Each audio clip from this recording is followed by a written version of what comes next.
Good morning, everybody. You are all very welcome to our webinar today, Literacy in the Community. This is the third webinar in our series, Literacy Opens Doors. So 2025 marks the third year of our Literacy Opens Doors webinar series, and it was created specifically for people working and volunteering in the community and voluntary sector. We really want to give people the opportunity to talk about different things related to literacy and adult learning, and I suppose showcase the work going on across the sector because there are so many projects out there doing brilliant work supporting people in their learning. And I guess in NALA, when we talk about literacy, we mean that wider definition. So it is reading and understanding text, writing, and using everyday numbers like our numeracy skills, working out a 20% discount in a restaurant, or dividing a bill. Um, we also would consider listening and speaking as part of that literacy, that wider communication skills. And I guess over the last 40 years of NALA, that confidence is a really key ingredient for strong adult literacy. So developing people's confidence goes a huge way towards their learning and development. Something you'll hear from us in NALA often is the phrase unmet literacy needs. So we tend to avoid using the terms literate or illiterate because I guess for us, we know that literacy, it's not black and white. It's rarely all or nothing. And sometimes I suppose illiterate has been used in the past to dismiss people or disqualify their knowledge and experience. Um, so we always say a beginner reader is not a beginner thinker. Adults have lived loads of long lives and have lots of experience regardless of their literacy skills. So we have a saying again, another saying in NALA that literacy is everybody's business. And that's what today's webinar is all about. 1 in 5 people in Ireland between the ages 16 and 65 struggle to read and understand text. That's 700,000 people. So we all have a role to play in encouraging people and ensuring there are non-judgmental spaces where people can get information and develop their skills. And the community and voluntary sector is really unique in the fact that there are places in the communities all over Ireland where people look for support, where they might learn new things or get involved. And they do that without the fear of being judged because your organizations are probably one of the most, I suppose, non-judgmental and caring spaces in our communities. So today we have two great organizations sharing their experience. Both of them are centers of learning and personal development, but are very different to what we would think of as a traditional learning environment or classroom environment. Deonach, Mick O'Brien from Deonach is here, and Deonach is a voluntary community organisation that works with people in contact with the criminal justice system. So they have a focus on education and training and employment. And we also have Pat Ryan, who's the head coach of Portlaoise Boxing Club, and that is a boxing academy and centre of excellence that supports young people's personal development as well as their boxing skills. So we'll be handing over to Mick O'Brien, who is the team leader in Deonach in the youth project, and then I'm going to interview Pat Ryan afterwards. So we'll take questions and answers at the end. So I will hand over to you, Mick, now. Howdy, folks. Thanks for having me, and thanks to Nala for asking me to share my experience. They seem to have great faith in the depth and breadth of my experience here. So, um, I'll start off just by introducing myself and talk a little bit about the organisation. So, yeah, I'm Mick.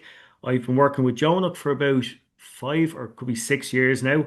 As Derv said, we're a voluntary community-based organisation that works with people in contact with the criminal justice system.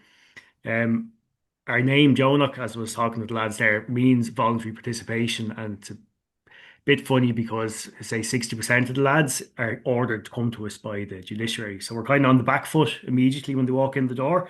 They've been told by an authority figure to walk in to us. And from that point, we're trying to distance ourselves and set us up as being different. Because just a little bit of the lads, these are people that have been let down from society from day one. They probably haven't made the transition from primary school to secondary school. If they got to secondary school, they were probably on reduced timetables in the run up to say third or fourth year, and then just kind of fell by the wayside. So look, from today's perspective, we're talking about literacy. They would have low literacy levels and would be looking to step back into that world. Um, so within Jonah, we would have two distinct parts. We have an adult area and then we have the youth area, which I look after. So from 14 or 15 up to 25. Originally, we kind of just adopted the adult model, which we find didn't work from working with our lads. We would have had the ETB tutors, great range of tutors. But what I did find was with the younger lads coming in, there was just a bit of a clash and things didn't work. I don't know whether the tutors, what were set up for the adult model, weren't able to adapt it or they just couldn't understand the younger lads. So we had to kind of make a few changes. Now, we're very lucky within our organization. There's myself, another project worker, and we've got a great team of tutors, but we all work together as one team. I think that's one of the big bonuses we have. We have our team meeting on a Monday. We're able to talk about any new referrals or how the lads are all getting on, and we're able to bring literacy, numeracy, or whatever the issues are into every single field. So if there's someone going into the woodwork room, the woodwork teacher kind of can have a word with them and say, look, I'm not sure how he is around numbers or anything else. The woodwork teacher will take a very natural approach. He'll come in and go, look, this is what we're going to do. We're really cutting here. He'll put down the measuring tape and just see how the young lad will relate to seeing this thing. Does it make any sense to him? Because like if you haven't worked well, now so even if you know your numbers and you pull out measuring tape and it's got inches and centimeters and millimeters, that can be a bit confusing. But if you haven't been in that world at all, and that's put in front of you, you can very quickly see if someone is completely baffled or confused by that. And then we can very slowly start to integrate or talk to them about understanding numbers. But the same lessons can be followed up within the art room. The art teacher will sit down and go, okay, we're going to sit down here. Give us number five paint there, number six paint. And it's just all very relaxed and gentle. I think that's really one of our strengths. It's bringing it across the board, seeing everyone's doing a little bit to help each individual along the path. Like we'll try to integrate the same sort of lessons into cooking as well. Um, the lads will come in, they'll sit down, they'll have to weigh out things. So you're looking at your numeracy again. They'll have to read out the recipes and just see how things go. So it's integrating it across all our fields, which I always find very useful. It's not really the work of sitting down going, this is your literacy work right now. It's just always happening. I think one of the things I noticed there, Derv, was given the introduction, we were talking about building confidence. And that's one of the big parts. Like sometimes in our assessment, I'll sit down with a young person and we'll be talking about school. And it's, as I said earlier on, it's always the same sort of story. Primary school was grand. I had a lot of supports there and started secondary school, started getting into trouble. Things fell by the wayside. I was put in a reduced timetable and boom, that was the end of it. And then be asking the question like, how's the reading and writing? Because you can kind of tell if you can ask a direct question after a while of working with the lads. And I get one or two answers on that. I go, ah, yeah, yeah, it's grand. Or no, I can't read or write. And the no, I can't read or write, that can be broken into two distinct areas as well. There are the lads who can't read or write. I mean, they don't recognize the letters and they might be able to write their first name, maybe, if they've practiced that enough. Um, but that's a very scary world that they're in. They've no understanding. So that's really starting from scratch. And that wouldn't be our strongest area. That's where we'll be looking out to our community partners for a bit of extra support for that. But that question they ask, how's the reading and writing, when they say, I can't read or write, the other cohort that say no to that, they've no confidence. They've left school. Their only time they're doing anything is if they pick up a phone. And they have gotten such negative feedback throughout their school life and from any other kind of adult involvement. With us, it's always going to be the guards or it's going to be the courts. I'll talk more about the courts later on. Um, they just need confidence. So they'll sit down and they'll just gently put something in front of them. And you're like, God, man, you're able to read that, no bother at all. And we'll slowly build up from that point. And it's just confidence. Like we've had, I'd say, two guys in the last year that have progressed through us doing QQI level threes. I don't know if everyone's involved in education here. So the QQI level three is kind of it's like the junior cert. It's a junior cert that's more accessible to early school leavers, I'll say. It's broken up into different sorts of subjects. But we've had three lads get through that, and or two lads get through that in the last year. And these were lads that would have really struggled, would have left school early, as I was saying earlier on, and wouldn't have been confident in their ability to read and write. but through very slowly building up a skill set from working in an art room, from working in a woodwork room. I mean, it's non-judgmental. There's no exams. There's no real. It doesn't look like we're doing an assessment, but we are doing an assessment because for our sake we have to be. But we're always progressing things along slowly, and before they know it, they're collecting their official QQIs and they're on the way. We've had one of them lads, and again, this is all with the confidence point of view. He's now doing a level 5 social care. And this is a fella that it's probably 3 years ago he started out. He couldn't leave the house to come do one day with us. And it was one afternoon and very slowly building up. I think that's one of the big parts. We talk about literacy and the barrier that it is to people engaging in society. Like our lads are kind of ordered to join training and education or go and get a job. The lads generally don't have a phone. They don't have a PPS number. If they go down to the Dole office, they don't know what the letter they've handed says. So they're already embarrassed walking in the door. They've come in, someone, as they see it, oh, they're getting smart with me. Don't know what happens there. But generally, it ends up in a fight and they're out of the Dole office. So they're not even linked into society in that level. They don't have bank accounts. So they're disadvantaged socioeconomically and they don't have the literacy numeracy skills to then rejoin society. So that's we're starting out from scratch with an awful lot of these lads. They might have be able to read and write to a certain point, but not to a point where they feel confident understanding a letter that's arrived in the post, tell them if they have the dole's going to be cut, and then they're out of the system again further. So we're trying to get them back to a point where they feel confident to walk into a bank to fill out a form. Like there's a lot of stuff that people in, we'll say, the general population will take for granted.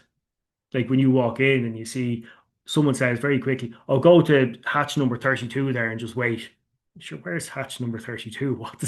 I don't know what the numbers are. Or do you see that sign there? You want to look for the requisitions office or whatever else, and you don't know where that is. You'll very quickly turn around and walk out of the place. Um, so we would have the guys coming in with whatever forms or documentation they have to go through and try and just help them break it down into easier to manage bits and pieces. What I will say is we started using the NALA online system for doing the literacy work, and then we stepped into doing the work on the QQIs as well. And it's really helped us out a great deal. Because I remember it's years ago I'd used it and it was in a very different format. And Learn with NALA must have been revamped or something. It was actually one of the lads that got his major award, his junior cert, before we got the Learn with Nala system. He was sitting down and I was demonstrating something on a computer, typing away, and he's like, "This is much easier for me to learn with, to sit down and been able to go through it rather than the reading and writing."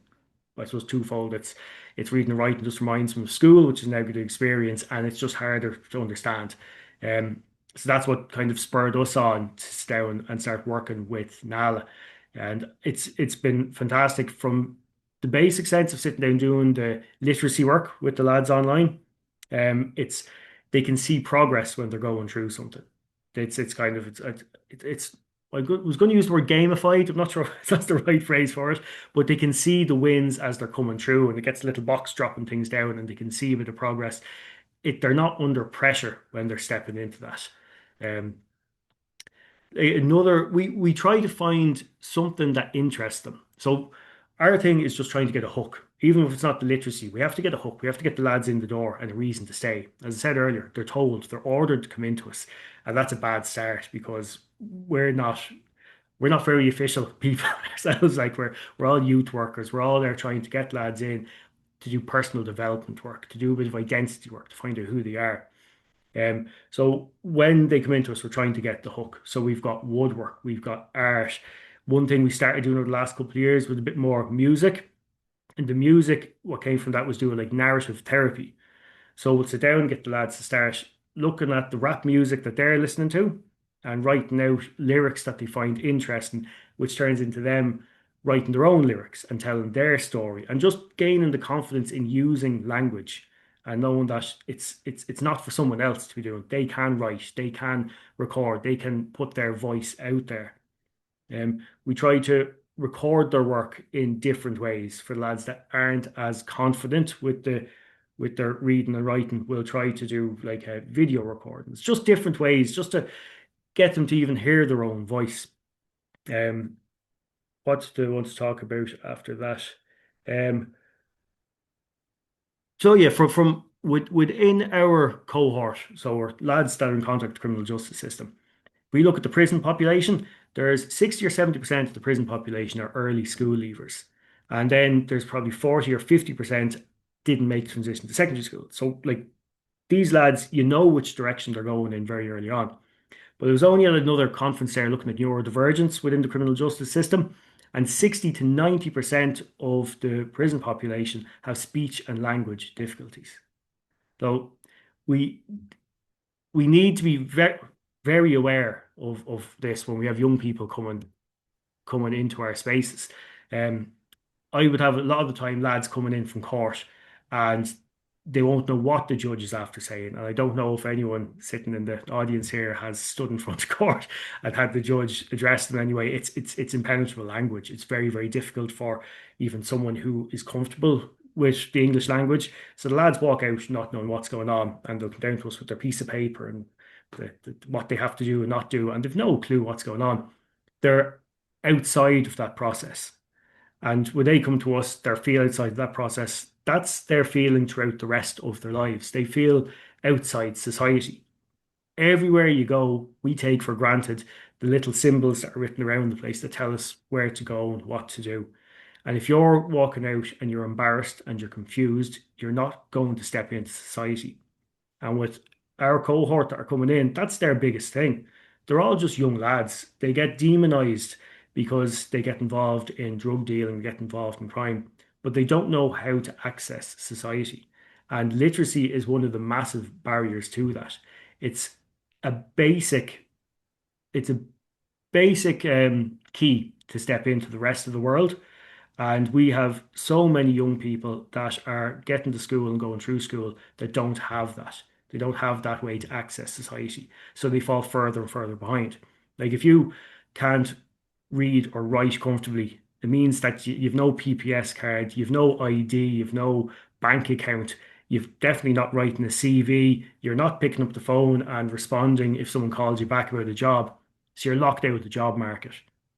There's another job market that exists in our area that you don't need any of that stuff for. It involves holding a phone and selling crack and selling heroin, but you're able to provide for your family in that way. And they're the realities of what's going on. It's not a choice. Well, in some level it is a choice, but the very narrow range of choices to make. And without the literacy and numeracy and the digital literacy skills to step into this space, they're going to default to the lads that'll just hand them a phone and 200 quid a day and off you go. You can get working, or as they like to refer to it, you can go grafting. Um, like if we can break down the barriers and improve the literacy, and we've seen this working with our lads. Like we've seen it as we've been talking about the two guys that have kind of progressed in. It gives them the confidence to go, hang on, maybe I can be a part of greater society. Maybe I can go to college and I can learn something different and leave this other life behind. But it's getting them over the threshold, that initial part where they feel comfortable to sit down and go, I'm not comfortable. I'm not good with my reading and writing, and then finding ways for them to practice their reading, their writing, and their numeracy in a non-threatening, non-judgmental way. Like when we get a referral in, if I'm doing initial assessment, like we have loads of big, huge paper forms there for doing assessments. They're not brought into the room because that's just scary. That's like an exam you're going to fail already. It's all just done verbally. We're talking, seeing how they're getting on with things.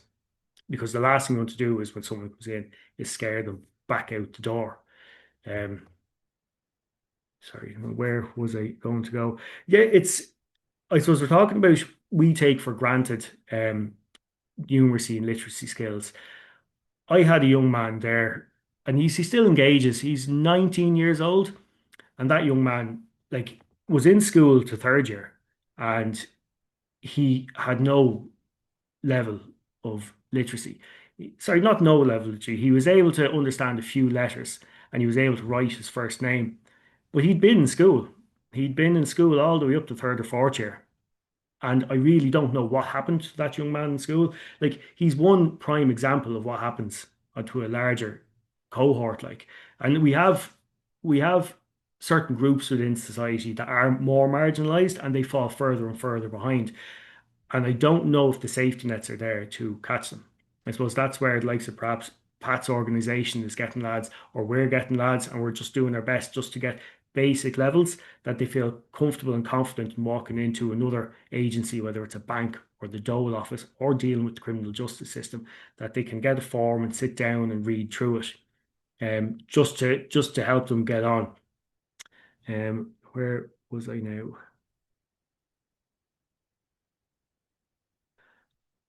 Do, do, do. Oh yeah, the QQIs that we would have been doing are personal effectiveness based.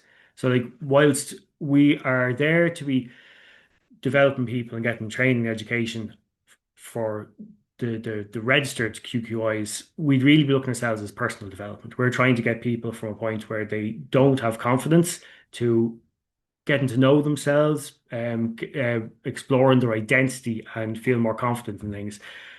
And I'd say our linking in with Nala has benefited that as well. The online work that they can do as part of Learn with Nala is really beneficial. Like if they're struggling with something, there's the little audio box that they can just get it read out to them. And it just writes that down. When you're sitting looking at a wall of text, it's impenetrable. If you've got a tutor nearby that understands that you're struggling with, you're able to step in. I suppose one of the big things I want to put across is it's the one-to-one support you can give to a young person coming into your organization is going to be huge. Treating them with the respect they deserve in a non-judgmental fashion. Like, don't presume that someone is going to be able to understand something. Don't throw a form down in front of someone, because you're going to scare them off. Be very gentle with them. Help them along that journey to see what they do know and what they feel comfortable with. And you will get to see them flourish. But it is that one-to-one support, not putting a lad into a classroom where he's not going to understand and he's just feeling like he's back in school again. I don't know what's going on. I'm out of here, and they're out the door. So we're very gentle before we introduce lads into a group setting. We've seen how they've got on, what their challenges are when it comes to numeracy and literacy. We're not putting a load of lads in onto their into a class just that they're going to be set up to fail. They're going to be reminded of what it was like to be back in school again. Um, Working as a small team is one of the things that are really beneficial for us. Every tutor is coming to our meeting and they're working with the lads, so they know exactly where they're at on their literacy journey. So they're not challenging them in a way that's not accessible to them. They're challenging them in a way that's bringing them along, and we're all reporting back to each other at least once a week. So I think that's one of the things. It's non-judgmental, it's non-threatening. We're working together as a small team to see what's going. The woodwork teacher, the art teacher, the person doing the home ec work with them. We all know, okay, how is Thomas doing there? How is Daniel doing there? And we'll all slowly build them up. But it's about confidence is one of the big things. Um, Look, I think, how would you look at that? That's nearly exactly time. Look, I'm going to finish up. I hope I've covered things. I'm not the most organized person. I have a series of notes and stuff lying around here. It's like a bit of a space station thing. But I think there's going to be some questions then later on. So feel free to jot anything down and throw a question up to me. Thank you. Thanks, Mick. That was brilliant. You were very organized. You might not feel it, but you sounded very organized. It was very cohesive, and I think it just hits home that some of the it back to basics, I guess, when it comes to working with people who maybe have had such poor experiences in the past of any learning environment, that it's just about meeting them where they're at, taking it easy, taking time, and not putting too much pressure on people. Even like you said, like inviting people in for short time hours and building up over time. That's really interesting. And I think sometimes can be challenging because organizations have, I suppose, requirements from funders and different things, like this is what should be completed at this time and stuff. So I think it's great to be able to tell, management or funders, like, hold on, if we want these young people to actually stay the course, we need to meet them where they're at and tailor things. So I think it gives people reassurance that that is what works. So thanks very much. We're gonna move on now to speak with Pat. And like I said, Pat Ryan is the head coach of Portlaoise Boxing Club for many years. He'll share how many. And it's a sporting organization, of course, first and foremost, as a boxing club. And I suppose it's become a very comfortable space for many people in the community who have literacy needs and have found a home, I suppose, in boxing. Um, Pat, I think you're on mute there, so if you can just maybe if Leanne's there to unmute the microphone there. Thanks, Leanne. Brilliant. Thanks very much. Now, Now, we're off. we'll have to ring the bell now.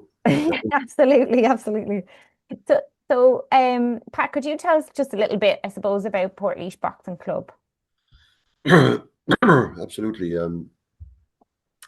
I suppose a lot of the credit must go to Garda Billy Blackwell. Like he formed the club in 1930, and I suppose it's now what we would term as an institution, you know. But Billy Blackwell came from India in 1911 with his sister Edith, and they travelled to Athlone Town, and they lived in Athlone Town, and he went on. He was identified, I should say, as in after the Civil War in 1922. He was the right stamp of a lad to uphold the law. And may I say, that's exactly what he did, you know. And he was also, I suppose, one of the first Church of Ireland members of An Garda Síochána, which was an amazing,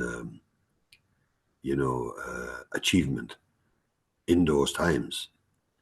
And so he formed the club in 1930 at the back of the Garda station in Portlaoise. And my job that time when I joined the club was to go into the guards station. Nobody would ask me who I was or whatever. Everybody knew me. I'd go into the office, take out the wicker basket of gloves, head out to the gym, and you'd say to yourself, like, you know, how am I allowed to do all this kind of stuff, you know? But anyway, we had a great relationship with the guards. And so my job then was, of course, when the sparring was over, Vaseline the gloves and bring them straight back into the office and lock them up. That was the job for a number of years, may I say. But yes, Portlaoise Boxing Club, I suppose, I met two sets of families last week. Florence Blackwell and Annette Blackwell. And Annette is a journalist, and she toured, I think it was President McAleese in Australia, and she wrote volumes about our president that time. And they're the daughters of Garda Billy Blackwell. And then one of my best buddies, Gordon Blackwell, his son came from Australia, and he wanted to know, like, is there any chance I could come to the club? So I ended up with the two his two aunties, David Patwell, and we had a lovely gathering in the club, some lovely photographs. And the next family were the Gannons, and William Gannon was a chemist here in town, and he was the first treasurer of the Portlaoise Boxing Club in 1930.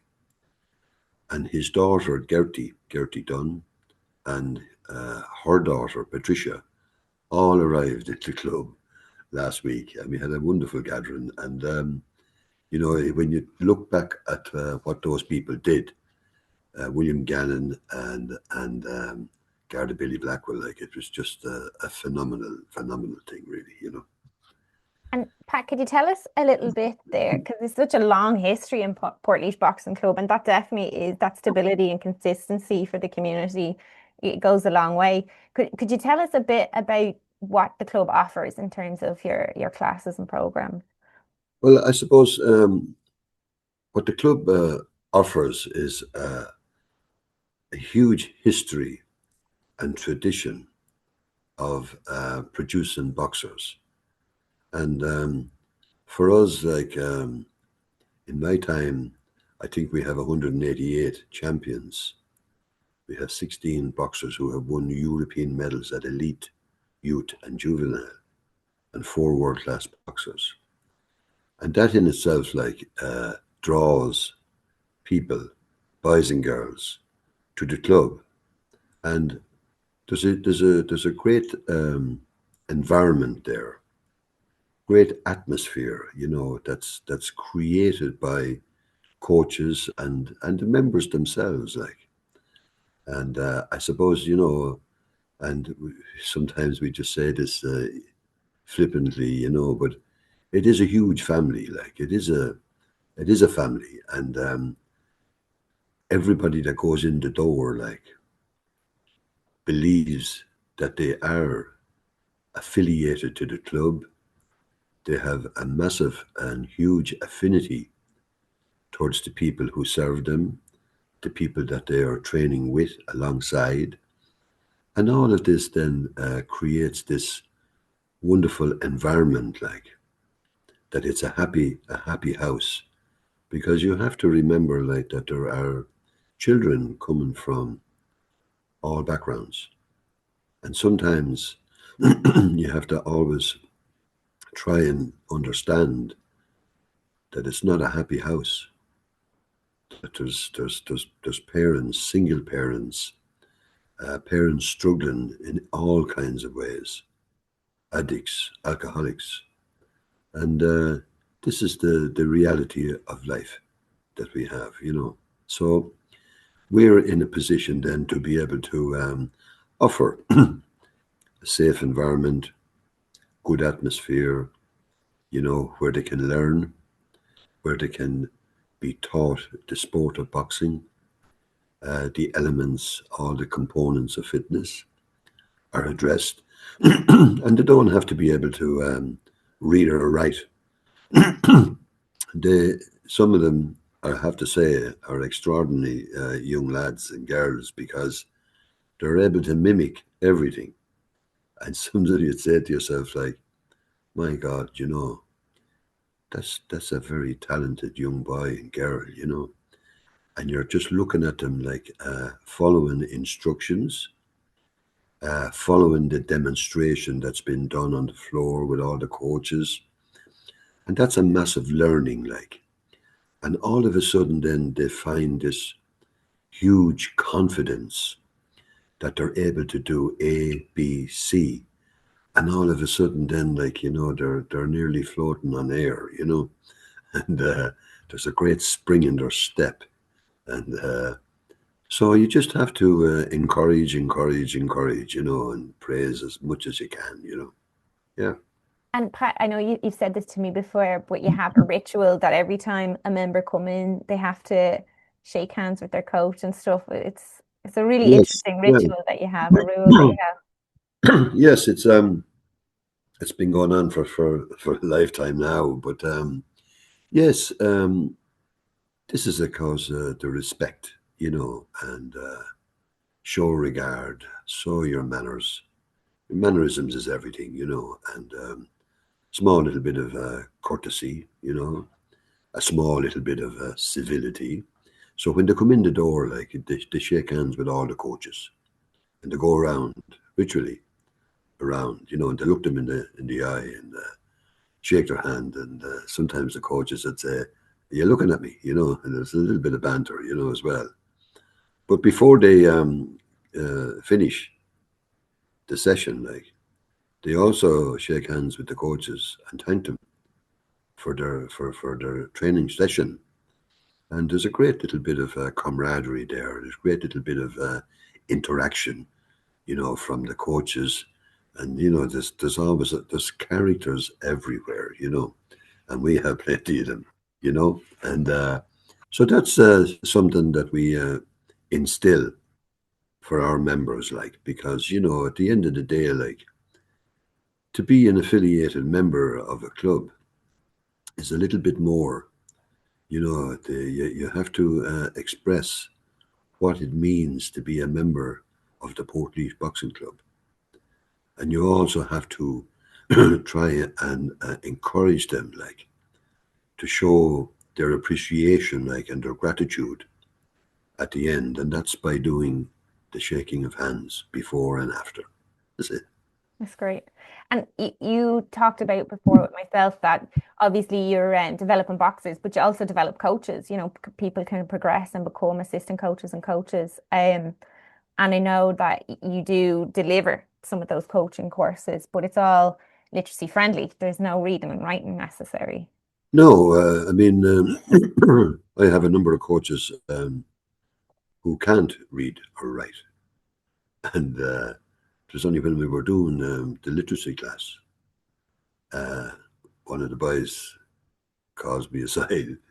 Yeah, Pat, no, he says, just want to let you know, he says, I can't read or write. Now, I had this young lad since he was a child, you know, and now he's about 44, I say, you know. And I'm looking at him, I said, that's all right, sure, listen, sure, you don't have to be able to read or write to do this job, you know what I mean? Come on, let's go, you know. And we had a bit of a laugh about it, you know, but it just, it was about kind of, you know, kind of killing the situation, like, and just moving on to the next part. But yes, I mean, it's really about being able to give the proper demonstration on how to jab, how to catch, how to block, how to slip, how to move forward or back, you know. And all of this is a step-by-step approach. It's not a rocket science or anything like this, you know. And we do this for a lifetime, you know. And when you see the coaches then being taught how to move forward, back, side to side, because your feet are indicators. To give you an example, like the foot nearest the direction is the one you move first.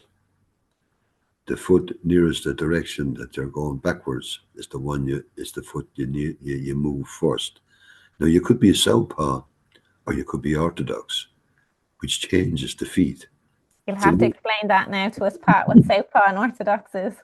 well, southpaw, you'd be leading with your right hand and your right foot. Orthodox, you'd be leading with your left hand and your left foot, you know?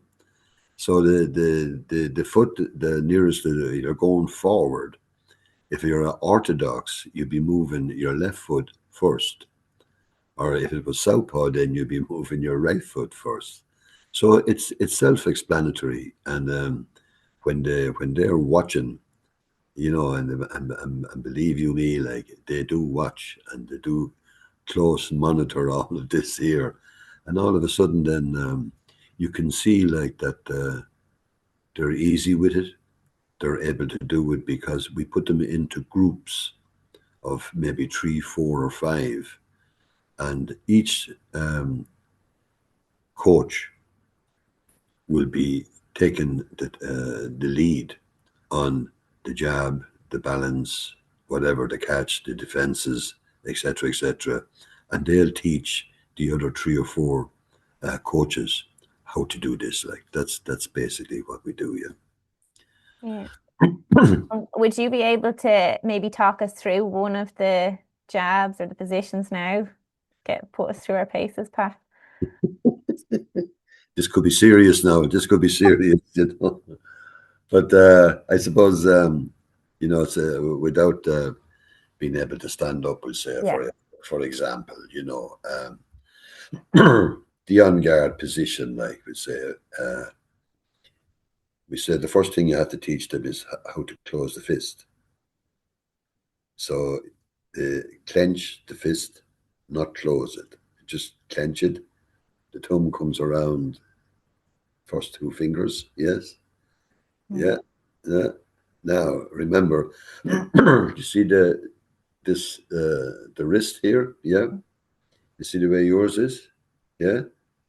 So when you're punching, then, like, you're going to be looking at this belly in it here. So what we do is the elbows comes in, right? The fist is always facing the way you want it to go. That's it. So now that's looking where you want it to go. Okay? The elbow is the fulcrum. Is the fulcrum. So you don't lift the elbow here. You push the elbow forward. Yes. And then you throw the jab. And the last 2 inches is just a little catching the ball, screwing down, and the shoulder extension. So it just goes around here. Now, there's an imaginary line here, and you punch around this imaginary round line, like so. It goes around in an arc, around this, and the bullseye is your nose. Bullseye is your nose. So that's basically the mechanics of how to throw the jab. Yeah, no, but it's really helpful to see though exactly how you do it, because that is, I suppose, that learning from step-by-step demonstration and repetition, and then, like you said, role playing, being a coach or being the student in the groups. Yeah, because there's a huge learning involved in all of this, and once you're looking at a step-by-step approach, for talk's sake, you get the balance.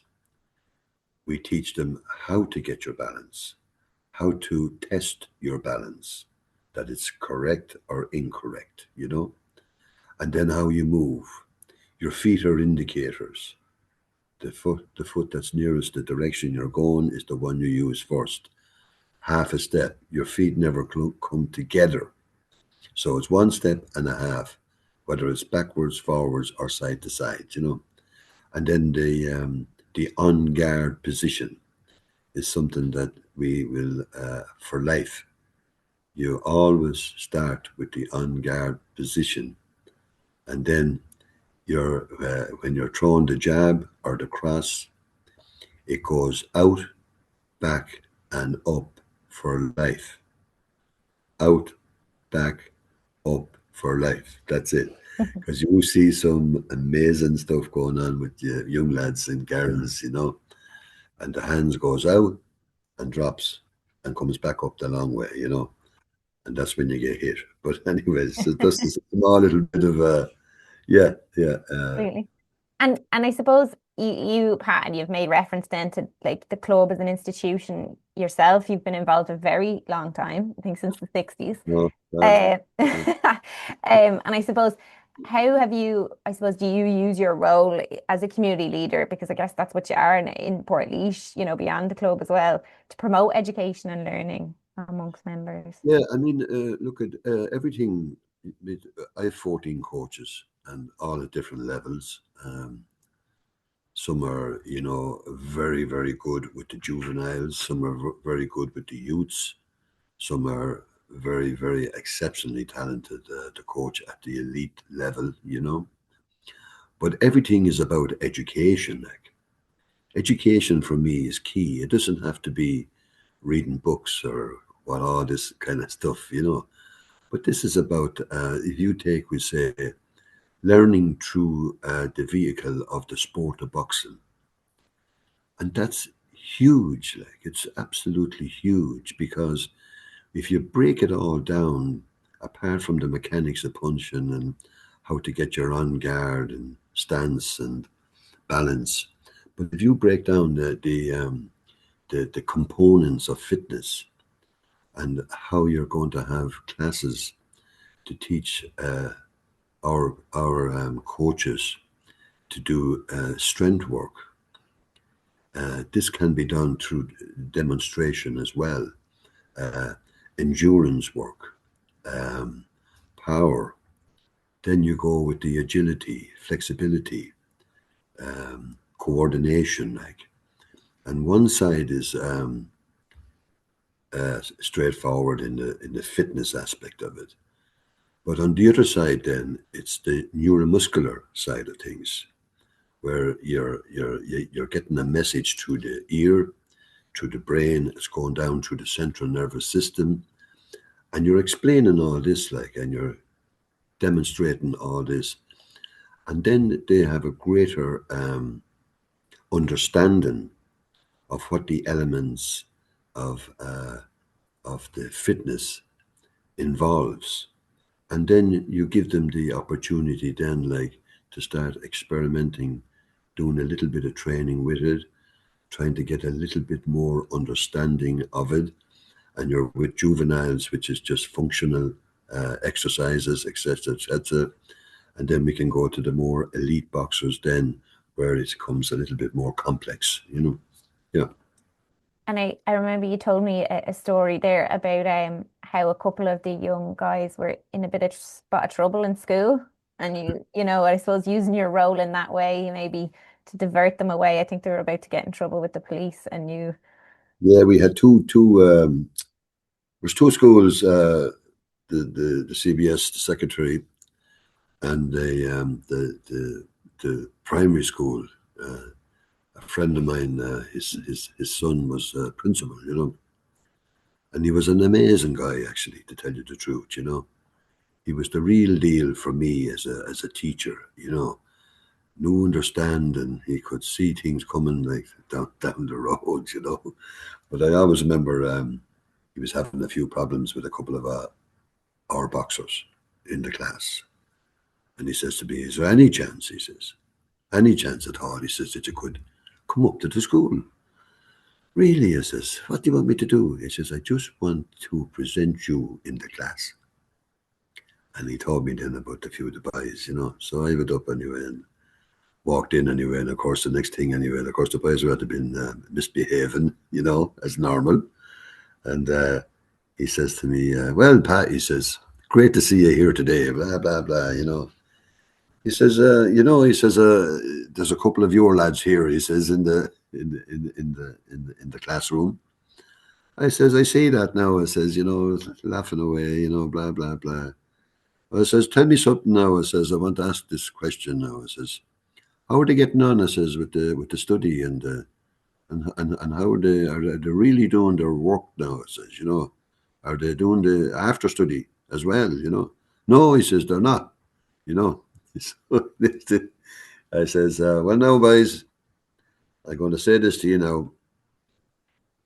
If you're not doing what Mr. Sutton is asking you to do, if you're not studying, if your levels are down, and if you won't attend the after study, all I'm going to say to you is you'll not be boxing in the Leinster Championships."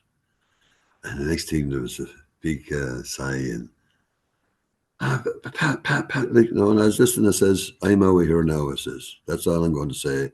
And Mr. Sutton will be giving me a full report on every one of you, and I'll decide then," I says. "So you'll not be boxing in the championships, that's all."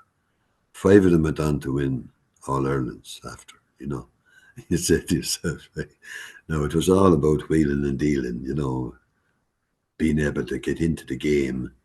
See, that some of these guys were absolute rogues, but they were good lads. Mm.